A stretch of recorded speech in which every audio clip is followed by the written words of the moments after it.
Горлиця садова. Маса тіла близько 200 грам. Довжина від 31 до 33 см.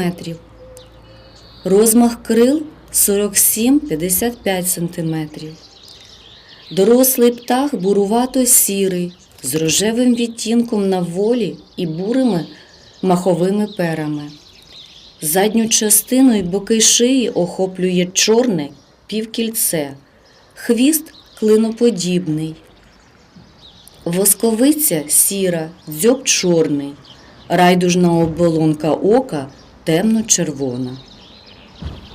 Гніздиться лише в населених пунктах, вибираючи старі занедбані парки, цвинтарі та інші місця, де багато дерев та чагарників.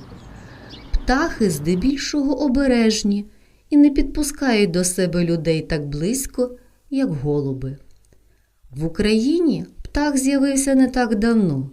Заселення почалося з заходу.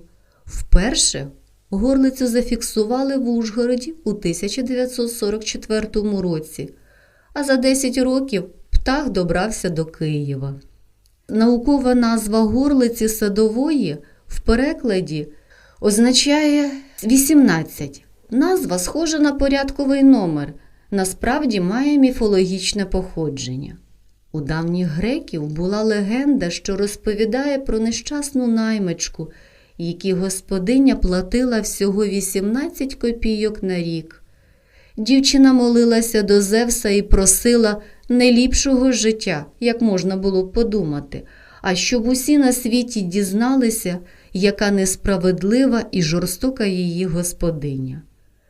Зевс почув молитви і перетворив дівчину на горлицю, яка й досі туркоче 18, 18. Цікаво, що з часу давніх греків ареал поширення горлиць суттєво розширився, птахи розселилися по всій Європі.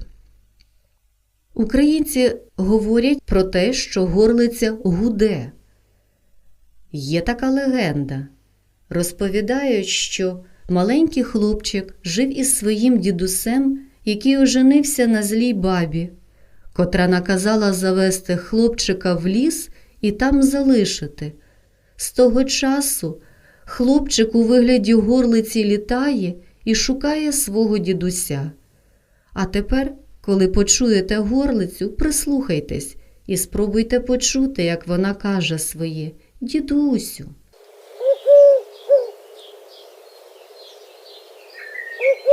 Thank you.